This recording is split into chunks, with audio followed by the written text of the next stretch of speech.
They looked down on a black man because of his skin color, but the ending left everyone full of regret. People like you should use the service entrance. The words struck the marble lobby harder than the rain beating against the glass doors. Every conversation near the reception desk seemed to thin into silence. The black man standing beneath the crystal chandelier did not move. Water darkened the shoulders of his worn navy coat. One hand held a small leather toolbox. The other rested calmly at his side. His name was Elijah Carter. He was 42 years old, broad-shouldered, quietly spoken, and dressed in clothes that had been repaired more than once. His shoes were clean but old. His silver watch had belonged to his father. The toolbox carried scratches from 20 years of work. None of that mattered to the woman behind the reception desk. Vanessa Cole looked at him as though the rain had dragged dirt into the building and shaped it into a man. "This is the main lobby of Halston Tower," she said, lowering her voice but sharpening every word. "Private investors are arriving. Deliveries go through the back." Elijah glanced at the bronze sign behind her. "Halston Energy Systems." "I have an appointment," he said. Vanessa gave a dry laugh. Two young assistants nearby looked at each other and smiled. "With whom?" "Mr. Richard Halston." This time, the laughter was not hidden. Vanessa leaned back in her chair. "The Richard Halston?" "Yes." "The chairman of this company?" "Yes, ma'am." Her eyes moved from his toolbox to his wet coat, then to his face. "Mr. Halston does not schedule meetings with maintenance workers." "I'm not a maintenance worker." One of the assistants, a tall man named Bradley Knox, stepped closer. His expensive cologne reached Elijah before his voice did. "Then what are you?" Bradley asked. Elijah met his eyes. "Someone he asked to be here."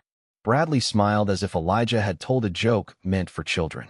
Around them, the lobby glowed with polished stone, glass walls, and soft golden lighting. Outside, black cars rolled beneath the covered entrance. Executives crossed the floor in tailored coats, while security guards opened velvet ropes. Elijah seemed to belong to none of it. That was what they saw. They did not see the nights he had spent beneath humming fluorescent lights, drawing circuit diagrams on the backs of grocery receipts. They did not see the small garage where he had built his first working battery storage unit from discarded industrial cells. They did not see his mother counting coins at the kitchen table when he was 12, deciding which bill could wait. They did not see his father coming home from the factory with burned hands and a smile that never asked for pity. They saw only dark skin, old shoes, and a toolbox. Vanessa picked up the phone. "I'm calling security." Elijah nodded once. "Go ahead." His calm irritated her more than anger would have. Bradley stepped in front of him. "You should leave before this becomes embarrassing." Elijah looked past him toward the elevators. "Embarrassing for whom?" The assistant's smile disappeared. A security guard approached. He was older, with tired eyes and a gray mustache. His name tag read Martin. "Sir," Martin said gently, "do you have identification?" Elijah reached into his coat and took out a folded invitation. Bradley snatched it before Martin could. The cream-colored card bore the company seal and Richard Halston's signature. Bradley studied it. Then he laughed again. "This could have been printed anywhere." "It was delivered to my house yesterday," Elijah said. Vanessa came around the desk and looked at the card. "Mr. Halston's office does not send handwritten invitations. He wrote it himself." That earned another round of smiles. Martin, however, did not smile. He examined the signature carefully. "Maybe we should call upstairs," he said. Vanessa shot him an impatient look. "And tell the chairman we interrupted his investor summit because a stranger with a toolbox claims to know him?" "Elijah Carter," Elijah said. Bradley blinked. "What?" "My name. Tell him Elijah Carter is downstairs." Vanessa folded her arms. "You expect us to believe the chairman knows your name?" Elijah's eyes remained steady. "No. I expect you to make the call." For 1 second, something shifted in the lobby. Not respect. Not yet. Only uncertainty. Then the elevator doors opened. A group of investors stepped out, led by Richard Halston's son, Grant. Grant Halston was 35, handsome in the polished, expensive way magazines admired. His dark suit fit perfectly. His smile had been trained in boardrooms and charity galas. People moved aside when he walked, not because he asked them to, but because they already understood the hierarchy. Vanessa hurried toward him. "Mr. Halston, I'm sorry. We have a situation." Grant's gaze settled on Elijah. His expression changed almost immediately, not into recognition. into annoyance. What kind of situation? This man insists he has a meeting with your father.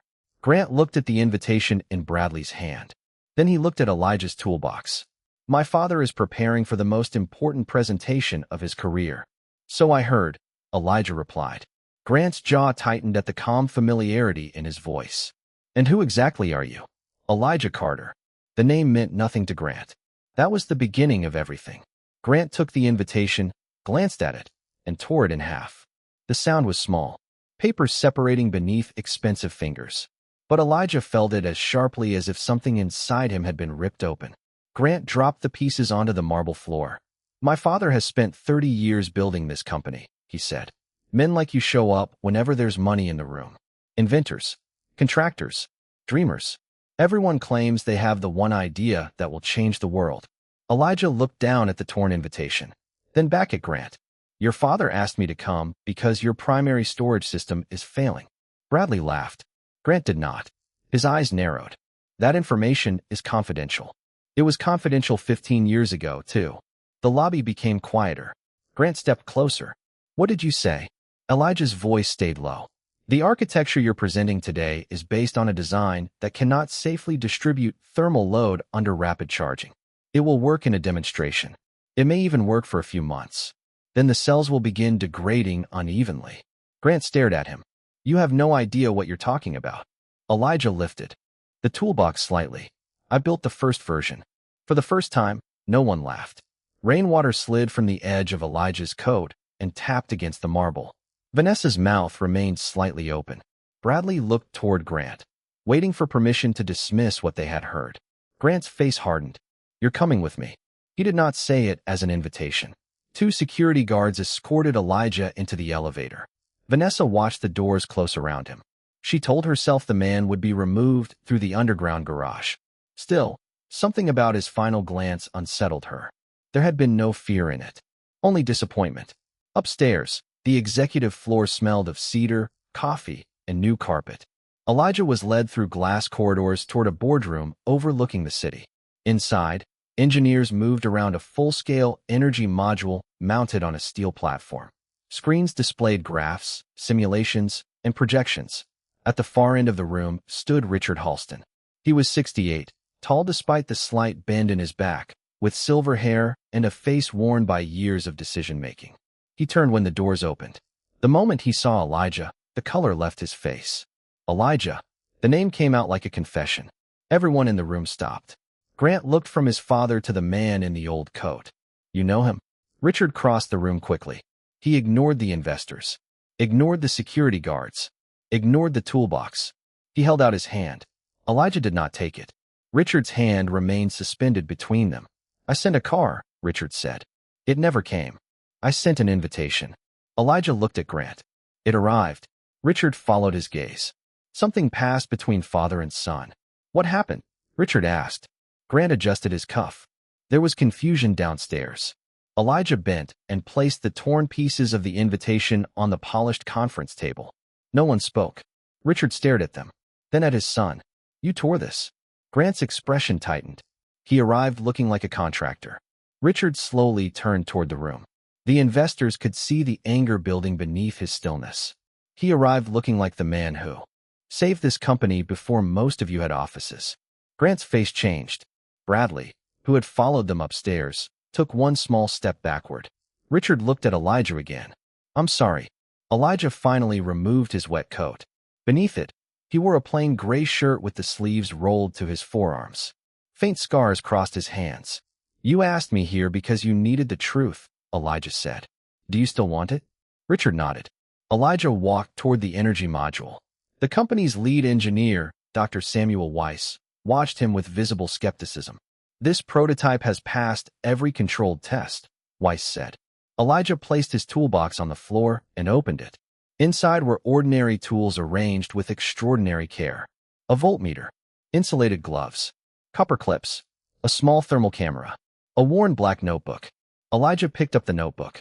Controlled tests don't frighten machines, he said. Real conditions do. Weiss frowned. Machines don't experience fear. No, but engineers do. That's why they sometimes design tests that confirm what they hope.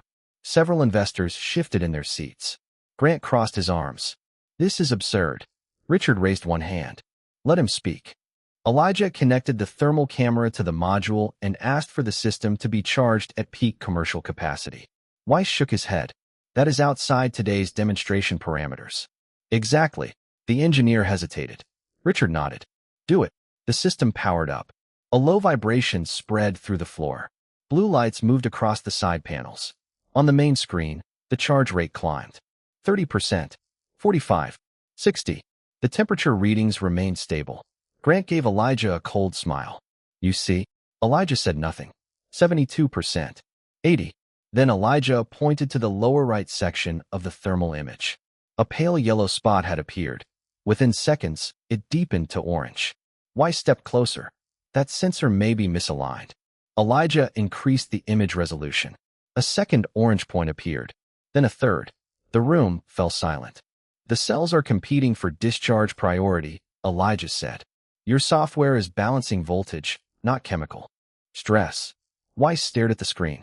That shouldn't be possible. But it is. The charge level reached 90%. A warning flashed. The vibration deepened. One of the investors stood. Richard's eyes widened. Shut it down. Weiss entered the command. Nothing happened. The warning became red. System lock. Grant moved toward the control panel. Why isn't it responding? Elijah was already on his knees beside the module. He opened a side casing with 2 quick turns of a wrench. Heat rolled from the compartment. Everyone stepped back, he said. This time, no one questioned him. Elijah reached inside with insulated gloves and manually disconnected a relay. A bright spark cracked through the air. Vanessa, watching through the open doorway, flinched. The lights on the module went dark. The vibration stopped. A thin ribbon of smoke rose from the casing. The silence that followed was absolute. Elijah remained kneeling for a moment, breathing slowly. A burn had opened across the back of his right glove. He removed it.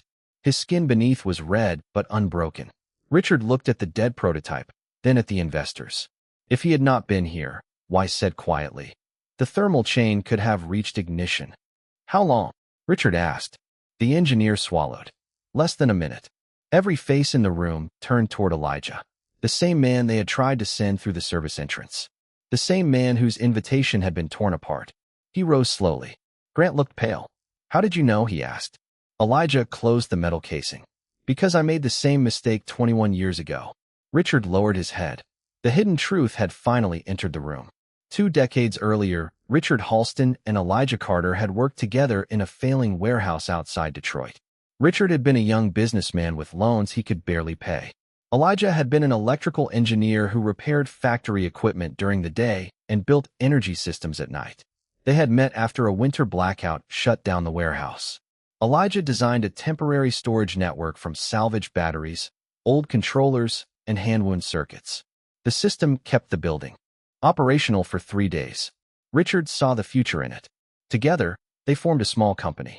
Elijah created the first adaptive thermal distribution design. Richard found investors. They worked side by side until a laboratory fire changed everything. The fire began inside a prototype Elijah had warned was not ready. Richard, under pressure from investors, had approved a private demonstration anyway. A technician was badly injured. The company's insurers threatened to walk away. The board demanded a name to place on the failure. Elijah's name was already on the engineering documents. Richard promised to defend him. Then he did not. Elijah was dismissed. The company kept his work. A settlement agreement buried the truth. Richard became wealthy. Elijah returned home to care for his sick father and never worked in the energy industry again. The room listened as Richard told the story. He did not look like a powerful chairman anymore. He looked like an old man standing before the consequences of his younger self. Grant stared at his father. You said the original engineer left because he was unstable. Richard closed his eyes. I lied. You said he endangered the company. I endangered him. Elijah stood near the windows, watching rain blur the city below. Richard's voice cracked. I told myself I was saving the company. I said I would make it right later. Then later became a year, a decade, a lifetime. No one moved. The investors who had arrived expecting a triumphant product launch now sat inside a confession. Grant looked at Elijah. For the first time, he truly saw him. Not as a worker, not as an intruder, not as a dark face beneath an old coat. as a man whose life had been reshaped by another family's ambition. "Why did you come back?" Grant asked. Elijah turned. "Your father called me." "That's not what I mean. After what he did, why help us?" Elijah looked at the damaged prototype. "Because if that system failed in a hospital, a school, or an apartment building, innocent people would pay for a mistake they didn't make." Richard covered his mouth with one hand. Elijah's words struck deeper than accusation. He had not returned for revenge. He had returned because lives mattered more to him than pride. That was the moment regret entered the room. Not loudly, not dramatically. It appeared in lowered eyes, in hands that no longer knew where to rest, in the sudden discomfort of expensive clothing worn by people who had mistaken status for worth. Vanessa stood near the doorway, remembering the way she had looked at his shoes. Bradley remembered laughing at his name. Grant remembered tearing the invitation. Each small act now seemed enormous. Richard moved toward Elijah. "I want to restore your ownership stake." Elijah said nothing. "Your original patents built this company. I will disclose everything. The board, the press, the regulators. All of it." Grant looked alarmed. "That could destroy Halston Energy." Richard turned to him. "No. What I did should have destroyed it years ago."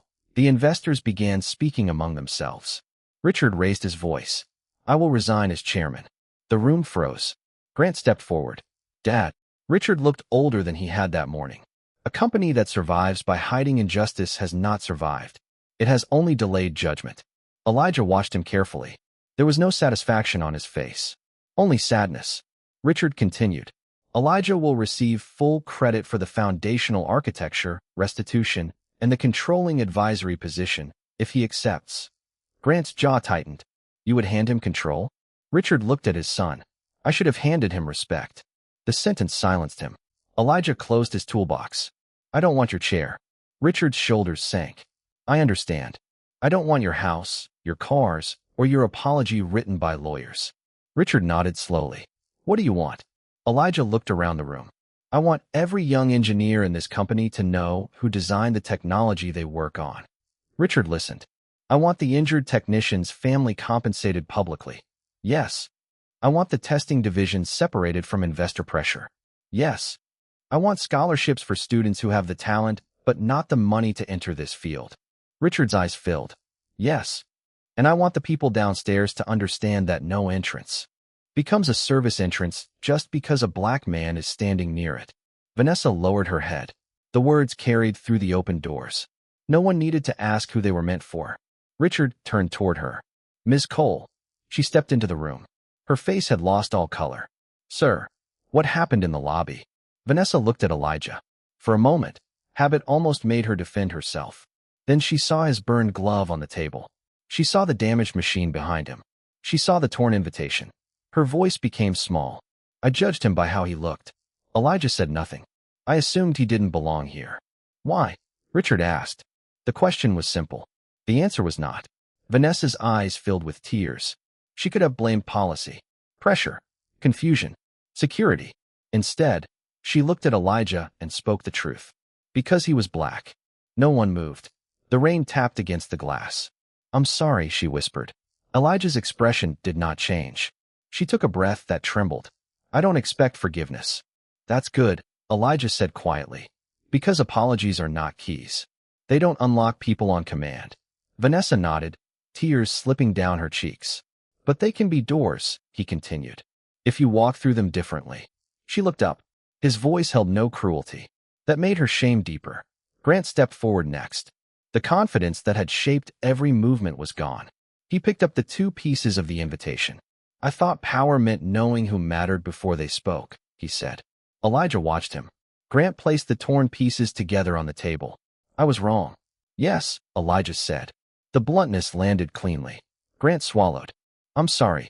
Elijah looked at the young man for a long time. Then he asked, "What will you do tomorrow?" Grant frowned slightly. "What?" "Regret is easy in a room full of witnesses."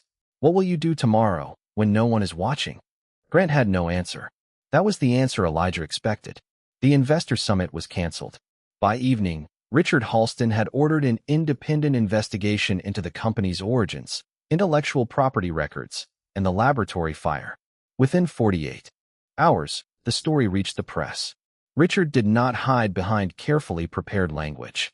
He stood before cameras and admitted that Halston Energy had been built partly on work taken from Elijah Carter. The company's stock fell. Board members resigned. Legal teams warned of disaster. But something else happened. Former employees came forward. Engineers shared documents. The injured technician's daughter produced letters her father had written, describing Elijah's repeated warnings before the fire. The truth, once released, refused to return to silence. Weeks passed. Elijah avoided television interviews. He returned to his small home on the east side of Detroit, where the garage still smelled of machine oil, sawdust, and coffee. His daughter, Naomi, found him one evening repairing an old radio at the workbench. "You could be in New York," she said. Elijah smiled without looking up. "I've been to New York. You could be running the company. I've spent enough years fixing things rich people broke." Naomi leaned against the doorframe. She was 19, studying mechanical engineering on a scholarship Elijah had struggled to help fund. "Are you going to accept their offer?" Elijah adjusted a copper wire. "Part of it." "Which part?" "The part that opens doors." 3 months later, Halston Energy reopened its Central Research Center under a new name, the Carter Halston Institute for Ethical Energy. Elijah had objected to Richard's name remaining on the building. Richard insisted. "Let people remember both sides," he said. "The man who created and the man who failed him." Elijah agreed, not because Richard deserved equal honor, because history deserved honesty. The Institute's first scholarship program accepted 40 students from underfunded schools. The testing division became independently governed. All safety reports were made accessible to employees. The injured technician's family received a public settlement and a permanent memorial fund.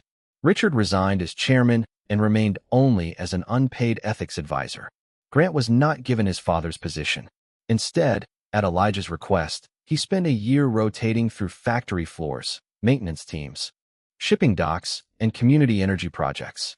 On his first morning, he arrived wearing a tailored coat. By his second week, he had stopped caring about oil stains on his sleeves. Vanessa remained at the company, but not at the front desk. She volunteered to help rebuild hiring and visitor policies and attended every anti-discrimination training session without asking to be praised. Some employees believed she should have been fired. Elijah understood, but he also believed punishment and transformation were not always the same thing.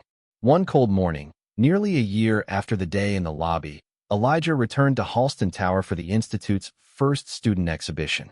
The marble floors still shone. The chandelier still scattered warm light across the ceiling. But the velvet ropes were gone. A new sign stood near the entrance. "Every person enters through the same door." Elijah stopped in front of it. Vanessa was standing nearby. She did not approach immediately. She waited until he looked at her. "Good morning, Mr. Carter," she said. "Good morning." A group of scholarship students entered behind him, laughing nervously and carrying homemade prototypes. One boy, perhaps 16, held a plastic case filled with wires and recycled cells. His coat was too thin for the weather. His shoes were old. A security guard stepped toward him. The boy froze. Before fear could reach his face, Vanessa walked around the desk and opened the glass gate. "Welcome," she said. "We've been expecting you." The boy smiled. Elijah watched from across the lobby. He said nothing. He did not need to. Upstairs, the exhibition filled the same boardroom where the prototype had nearly ignited. Students presented designs for rural power systems, emergency batteries, and affordable home grids. Richard sat in the back row, no longer at the head of the table. Grant stood beside a group of factory technicians, listening more than speaking. When Elijah entered, the room rose. He lifted one hand. "Sit down," he said. "The work matters more than the man." They sat. Near the end of the exhibition, the 16-year-old boy from the lobby demonstrated a battery unit made from discarded medical equipment. His hands shook. A judge asked a difficult question about thermal stress. The boy looked down. Grant opened his mouth, perhaps to help. Elijah shook his head. Then he walked to the front and stood beside the student. "Take your time," he said. The boy breathed. He looked at the diagram. Then he answered. His explanation was imperfect but intelligent. When he finished, the room applauded. The boy turned to Elijah. "Sir, how did you know I could do it?" Elijah looked toward the windows. Sunlight had broken through the clouds, laying a warm path across the conference table. Because people once decided what I could do before they let me speak. The room became still, and they were wrong. Richard lowered his eyes. Grant pressed his lips together. Vanessa stood near the doorway with tears shining in her eyes. The boy nodded slowly. Elijah placed one hand on his shoulder. Never let someone else's blindness become your mirror. The student straightened. Outside, the city moved beneath the morning light. Cars crossed wet streets. Steam rose from rooftops. Glass towers reflected the sky. Inside the room, regret remained.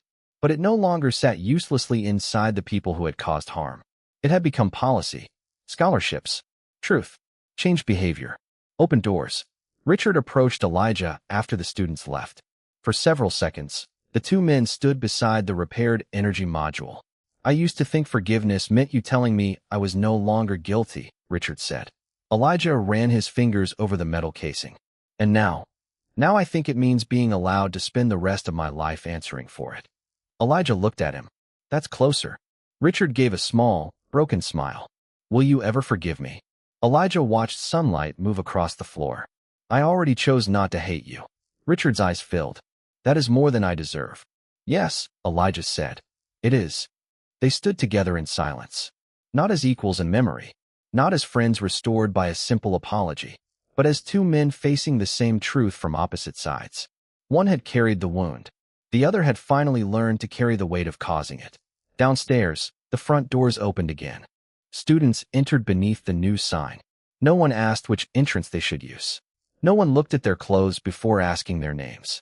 And as Elijah walked through the lobby, his old toolbox in one hand and his father's silver watch catching the afternoon light, every person who had once looked down on him stood quietly. Not because he demanded it. Not because he had become wealthy. Not because his name was now carved into stone. They stood because they finally understood what their prejudice had hidden from them. A brilliant mind. A courageous heart. A man who had every reason to destroy them, yet chose instead to build something better. Elijah stepped through the main doors. A cool wind moved across his face. Behind him, the tower reflected the brightening sky. He did not turn around. He simply walked into the light, while those who had judged him remained in the silence of their regret.